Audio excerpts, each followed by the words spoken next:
और सरकार के नेताओं की भाषा देखिए, कर्नल सोफिया कुरैशी के बारे में किस तरह के शब्द यूज किए गए, इन पे भी हमें चिंता करनी चाहिए। सुना, वो कह रहे हैं कि ऑपरेशन सिंदूर खत्म नहीं हुआ, ये रोका गया। इस मोदी बाबा साहब अंबेडकर कहते थे हम प्रथम और अंत्य भारतीय हैं। भारत की आन पे जब आंच आती है तो जिस तरह इस बार प्रदर्शन हुआ, एकजुट रहा देश प्रति, तो माननीय नरेंद्र मोदी जी पाकिस्तान के भी प्राइम मिनिस्टर होते इसी बार, और फाइनेंस मिनिस्टर बैठी है हमारी, ये पाकिस्तान की फाइनेंस मिनिस्टर होती। इस तरह के हालात बने हुए थे और ऐसा मौका चूकना ही नहीं चाहिए था।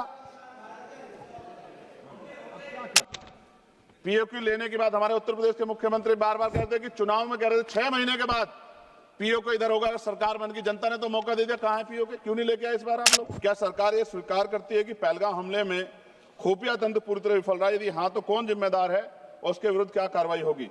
कि सेना और अर्धसैनिक बलों के वेतन को टैक्स मुक्त किया जाए। ऑपरेशन सिंदूर के बाद जब पाकिस्तान ने जवाबी हमले किए और 21 भारतीय नागरिक शहीद हुए, यहां तक कि हमारे गुरुद्वारा चमार रेजिमेंट को बहाल किया जाए, गुजर रेजिमेंट, मेहतर रेजिमेंट, यादव रेजिमेंट बनाई जाए। क्यों? मोदिया मुजफ्फरनगर में हमारे जिला सचिव हैं भाई कामिल, उनके परिवार के 2 बच्चे भी इस हमले में शहीद हुए थे। लेकिन फिर उसके बाद 10 तारीख को दोबारा से जो है ड्रोन उड़े और 15 लोग शहीद हुए, 43 लोग घायल हुए। क्या सरकार यह स्पष्ट कर सकती है कि आतंकियों को भारत क्षेत्र में प्रवेश और पहलगाम जैसे पर्यटन स्थल पर पहुंचने में किसने मदद की? क्या सरकार पर्यटकों की सुरक्षा सुनिश्चित करने के लिए विशेष स्टैंडर्ड ऑपरेटिंग प्रोसीजर लागू कर रही है? क्या भारत सरकार ने अंतर्राष्ट्रीय मंचों पर यह मांग रखी है कि जब तक पाकिस्तान आतंकवाद पर कठोर कार्रवाई नहीं करता, तब तक उसे किसी प्रकार की आर्थिक सहायता ना दी जाए? देश का जो गांव में रहने वाला जो व्यक्ति है, उसके अंदर देश प्रेम का जज्बा बहुत जबरदस्त है। अगर इनको मौका मिलेगा तो शायद पाकिस्तान छोड़िए, चाइना की हिम्मत भी नहीं होगी कि हमारे देश की तरफ आंख उठा के देख ले। किसी की हैसियत नहीं है। भारत दुनिया में इकलौता ऐसा देश है जिसका कोई मुकाबला नहीं कर सकता है। यहां भी गई, क्या सरकार ने उन परिवारों को मुआवजा दिया है? क्या उनके जीवन का कोई मूल्य नहीं, जिन्होंने अपने परिवार खोए, जिन्होंने अपना सांप्रदायिकता का माहौल बन जाए? लेकिन देशवासियों ने समझदारी दिखाई और कश्मीरियों को भी मैं बहुत धन्यवाद देता हूं कि उन्होंने कोशिश कि वो जो मुख्य आरोपी था कुछ दिन पहले पाकिस्तान में था, कोई पिकनिक चल रही है कि उधर भी चले जाते इधर भी आ जाते? क्या है बॉर्डर पे ऐसा? माननीय सदस्य श्री चंद्रशेखर जी। मैडम धन्यवाद। सभापति महोदया, आओ झुककर सलाम करें उनको जिनके हिस्से में मकाम आता है। बहुत खुशनसीब होते हैं वो लोग जिनका लहू देश के काम आता है। मैं सबसे पहले ऑपरेशन सिंदूर में जो हमारे देश की सेना है, उसने जो पराक्रम दिखाया, शौर्य दिखाया, उसके लिए उनको सैल्यूट करता हूं, जय भीम करता हूं। और पहलगाम हमले में जो निर्दोष हमारे नागरिक शहीद हुए या अन्य जो लोग उसके बाद सीज फायर के बाद जो शहीद हुए, उन सभी लोगों के लिए प्रार्थना करता हूं कि उनके परिवारों को कुदरत दुख सहने की शक्ति दे। महोदया, मेरे कुछ सवाल हैं सरकार से। क्या सरकार यह स्पष्ट कर सकती है कि आतंकियों को भारत क्षेत्र में प्रवेश और पहलगाम जैसे पर्यटन स्थल पर पहुंचने में किसने मदद की? क्या सुरक्षा एजेंसियों को इस हमले की पहले से कोई खुफिया इनपुट प्राप्त हुए थे? यदि हाँ, तो उन पर क्या कार्रवाई हुई? पहलगाम हमले में शहीद हुए नागरिकों और स्थानीय ड्राइवर माजिद खान के परिजनों को सरकार द्वारा क्या मुआवजा सहायता दिया गई? क्या सरकार पर्यटकों की सुरक्षा सुनिश्चित करने के लिए विशेष स्टैंडर्ड ऑपरेटिंग प्रोसीजर लागू कर रही है? क्या भारत सरकार ने अंतर्राष्ट्रीय मंचों पर यह मांग रखी है कि जब तक पाकिस्तान आतंकवाद पर कठोर कार्रवाई नहीं करता, तब तक उसे किसी प्रकार की आर्थिक सहायता न दी जाए? ऑपरेशन सिंदूर के बाद जब पाकिस्तान ने जवाबी हमले किए और 21 भारतीय नागरिक शहीद हुए, यहां तक कि हमारे गुरुद्वारों को भी निशाना बनाया गया, तब सरकार ने सीज फायर की अनुमति क्यों दी? क्या यह भारत की कूटनीति कमजोर नहीं दर्शाता? सभापति महोदया, मुजफ्फरनगर में हमारे जिला सचिव हैं भाई कामिल, उनके परिवार के 2 बच्चे भी इस हमले में शहीद हुए थे। क्या सरकार ये मानती है कि टीआरएफ द्वारा इस हमले में खासतौर पर हिंदू पर्यटकों को निशाना बनाना भारत में सांप्रदायिक द्वेष को बढ़ावा देने का प्रयास था? यदि हाँ, तो इसे रोकने हेतु सरकार ने क्या रणनीति बनाई? सरकार उस मुस्लिम पौनी ऑपरेटर को क्या सम्मान देगी जिसने अपनी जान देकर तीर्थ यात्रियों की रक्षा की? क्या उसे शहीद घोषित किया जाएगा? पाकिस्तान को हाल ही में आईएमएफ द्वारा $2 अरब से अधिक की सहायता राशि दी गई है। क्या भारत ने औपचारिक रूप से आईएमएफ और अन्य वैश्विक संस्थाओं के समक्ष आपत्ति दर्ज कराई है? क्या सरकार ने जांचा है कि आईएमएफ या अन्य विदेशी मदद का कोई हिस्सा आतंकवादी गतिविधियों में उपयोग तो नहीं हो रहा है? क्या सरकार ये स्वीकार करती है कि पहलगाम हमले में खुफिया तंत्र पूरी तरह विफल रहा है? यदि हाँ, तो कौन जिम्मेदार है और उसके विरुद्ध क्या कार्रवाई होगी? क्या सरकार स्पष्ट कर सकती है इतने भारी सुरक्षा प्रबंधों के बावजूद टीआरएफ जैसे आतंकवादी संगठन के सदस्य भारत में प्रवेश कैसे कर जाते हैं? क्या सरकार ये बताएगी पहलगाम जैसे संवेदनशील क्षेत्र में सुरक्षा समीक्षा अंतिम बार कब की गई थी और उसमें क्या कमियां चिन्हित की गई थी? प्रधानमंत्री जी ने इस हमले के बाद पहलगाम का दौरा क्यों नहीं किया जबकि देश भर में भावनात्मक उबाल था? क्या सरकार ने शहीद हुए नागरिकों के परिजनों को आर्थिक मदद व स्थायी सहायता प्रदान की? यदि हाँ, तो उसका विवरण सदन में प्रस्तुत करें। मोदिया, सरकार के लोग सेना के सम्मान की बात करते हैं।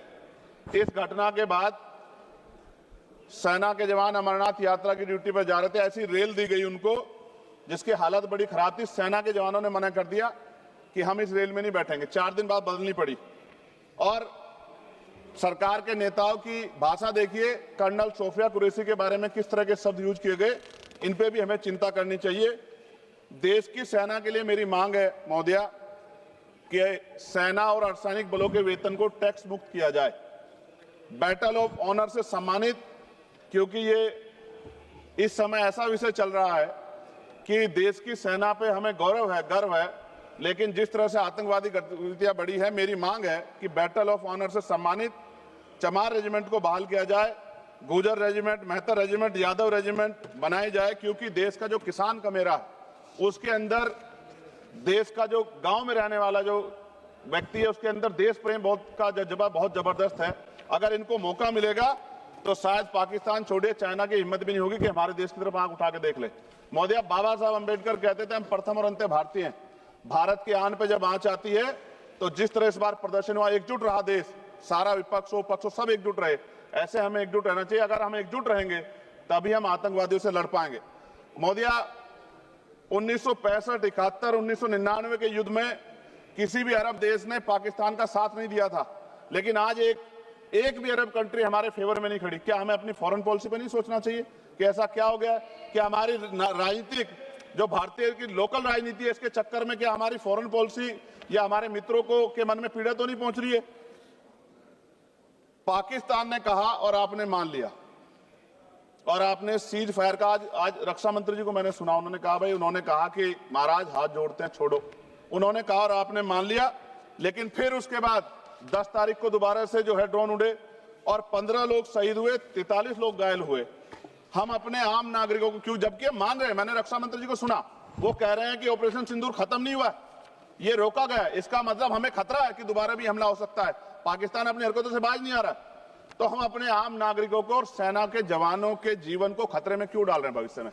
क्या हमें इसके पुख्ता और परमानेंट इंतजाम नहीं करने चाहिए? जैसे अगर सरकार को, मैंने कई बार सुना सरकार के लोग अखंड भारत की बात करते हैं, इससे अच्छा मौका आपको काम मिलता? पीओक्यू लेने के बाद हमारे उत्तर प्रदेश के मुख्यमंत्री बार बार कहते हैं कि चुनाव में कह रहे थे 6 महीने के बाद पीओक्यू इधर होगा, सरकार बन की, जनता ने तो मौका दे दिया, कहां है पीओक्यू? क्यों नहीं लेके आए इस बार आप लोग? तो पहली सीढ़ी तो इस बार ही चढ़ गए थे। जिस तरह से मीडिया ने माहौल बनाया था मोदिया, तो ऐसा लगा कि अगर देश की सेना ने जो हिम्मत जुटाई थी, सरकार मदद करती, तो माननीय नरेंद्र मोदी जी पाकिस्तान के भी प्राइम मिनिस्टर होते इस बार, इसी बार, और फाइनेंस मिनिस्टर बैठी है हमारी, ये पाकिस्तान की फाइनेंस मिनिस्टर होती। इस तरह के हालात बने हुए थे और ऐसा मौका चूकना ही नहीं चाहिए था। ले लेते, इससे अच्छा मौका कैसे मिलता? पूरा देश एकजुट था। मोदी, मैं खत्म करूंगा, पूरा देश एकजुट था, इससे अच्छा मौका कहां था? लेकिन अब अमेरिका में बैठ के कोई देश के फैसले कर ले तो देश की गरिमा पे, संप्रभुता पे बहुत बड़ा हमला है। इसको हमें समझना चाहिए, हमें समझना चाहिए किसी की हैसियत नहीं है। भारत दुनिया में इकलौता ऐसा देश है जिसका कोई मुकाबला नहीं कर सकता है। यहाँ का 140 करोड़ देशवासी एकजुट खड़ा है और सबको जवाब दे सकता है। मोदी, आज खत्म करते हुए कहूंगा, अमरनाथ की यात्रा आ रही है अगस्त के फर्स्ट वीक में, चल भी रही है। चल भी रही है, नहीं चल रही। अनुराग भाई आपको बोलने का मौका नहीं दिया, आप ये नाराजगी मेरे ऊपर मत उतारो। आप लड़ो ना उनसे, आप लड़ो चेयर से, मुझे काहे को करना। खत्म हो रही है अमरनाथ की यात्रा, खत्म होने वाले, सुरक्षा के पुख्ता इंतजाम होने चाहिए और दोबारा ऐसी कोई घटना ना हो। लेकिन अंत में महोदय मैं कहूंगा, आम लोगों की जान भी गई, क्या सरकार ने उन परिवारों को मुआवजा दिया है?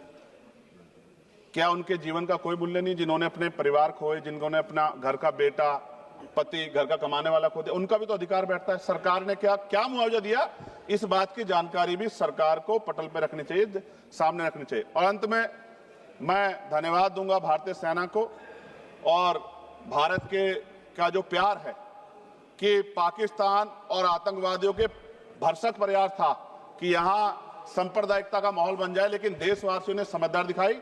और कश्मीरियों को भी मैं बहुत धन्यवाद देता हूं कि उन्होंने कोशिश की कि किसी भी तरह से कश्मीर के ऊपर जो ये इतना बड़ा इल्जाम लगा है, ये इल्जाम में कश्मीरी शामिल ना हो और ऐसे आतंकवादियों पर सख्त कार्रवाई। पता लगा है कि महादेव, ऑपरेशन महादेव हुआ है और यही पता लगा कि वो तीनों आतंकवादी मारे गए हैं। लेकिन मैंने अखबार में ये भी पढ़ा था कि वो जो मुख्य आरोपी था कुछ दिन पहले पाकिस्तान में था। कोई पिकनिक चल रही है कि उधर भी चले जाते, इधर भी आ जाते? क्या है बॉर्डर पे ऐसा?